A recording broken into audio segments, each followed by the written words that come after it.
ورحمة الله وبركاته. الحمد لله رب العالمين والصلاة والسلام على آله وصحبه أجمعين. أما بعد فأعوذ بالله من الشيطان الرجيم. بسم الله الرحمن الرحيم. يا صاحب السجن يا أرباب المتفرقون خير أم الله الواحد القهار. صدر وقات ختم صاحبان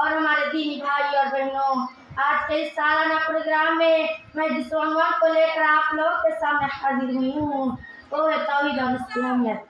محترم حضرات، اللہ تعالیٰ کے تمام ناموں اور تمام صفات سے حقیقی معنی میں بغیر تمثیل، بغیر تشبیہ، بغیر تعطیل اور بغیر تحریف کے مان لانا جو نام اللہ نے خود ہمیں بتائے ہیں یا نبی صلی اللہ علیہ وسلم نے بتائے ہیں، جیسے استواء، نزول، ید وغیرہ قرآن مجید میں فرماتے ہیں لیسا کمثلہ شیء وہو السمیع البصیر، اس جیسی کوئی چیز نہیں، وہ سننے اور دیکھنے والا ہے.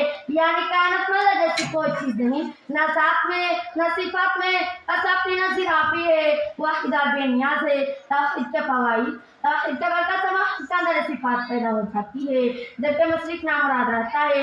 اس کا ایمان رکھنے والا تم سچ نہیں ہو سکتا کہ کیسے خدا کا قید ہوتا ہے جو زمین و آسمان، مشرق و مغرب اور تمام جہانوں کا مالک ہے. توحید انسان کو امتیاز درجے کی غیرت اور عزت نفس پیدا کر دیتی ہے کیونکہ وہ جانتا ہے کہ صرف ایک خدا تمام طاقت کا مالک ہے. خودداری کے ساتھ عاجزی واحد کی ساری پیدا کر دیتی ہے کیونکہ وہ جانتا ہے کہ اس کے پاس جو کچھ ہے وہ سب اللہ کا دیا ہوا ہے جو چھیننے پر بھی قادر ہے. اس طرح کا رکھنے والا نیک عمل کی طرف توجہ دیتا ہے کیونکہ وہ جانتا ہے کہ نیک عمل ذریعے ناچاک ہے اور اللہ تعالیٰ زبردست آپ میل ساتھ کرنے والے ہیں. توحید یہ قوت مساوات اور شخصی برابری کو دیتی ہے اور اپنے ساتھیوں کی رب بنا لینے کی اجازت نہیں دیتی.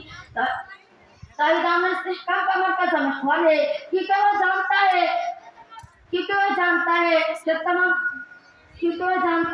کہ عزت، حکومت، رزق اللہ کے ہاتھ میں ہے. اطاعت اللہ کا قانون اور پابند ہوتا ہے کیونکہ وہ جانتا ہے کہ اللہ ظاہر اور خفیہ چیز کو جاننے والا ہے. توحید قوت و مساوات اور شخصی برابری کو دیتی ہے اور اپنے ساتھیوں کی رب بنا لینے کی اجازت نہیں دیتی. توحید عمل استحکام کا مرکز و محور ہے کیونکہ وہ جانتا ہے امن دل میں خوف خدا سے پیدا ہوتا ہے نہ کہ پولیس کی نگرانی سے. موحد کا دل جلوت و فیوت، تندرستی و خوشحالی تمام حالت میں اللہ سے جڑا رہتا ہے. باقی مشرک آدمی کہ اس کا دل تقسیم ہو جاتا ہے، کبھی زندہ کے پاس جاتا ہے کبھی مردہ کے پاس. یہی پر یوسف علیہ السلام نے کہا تھا یا صاحب السجن یا ارباب المتفرقون خیر ام اللہ الواحد القہار.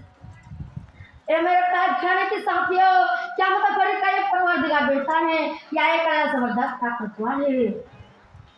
آخر میں اللہ تعالیٰ سے دعا ہے کہ ہم تمام بھائی اور بہنوں کو توحید اور اسلامیت کو عمل کرنے کا توفیق عطا فرمائے. آمین. وآخر الدعوانا ان الحمد للہ رب العالمین.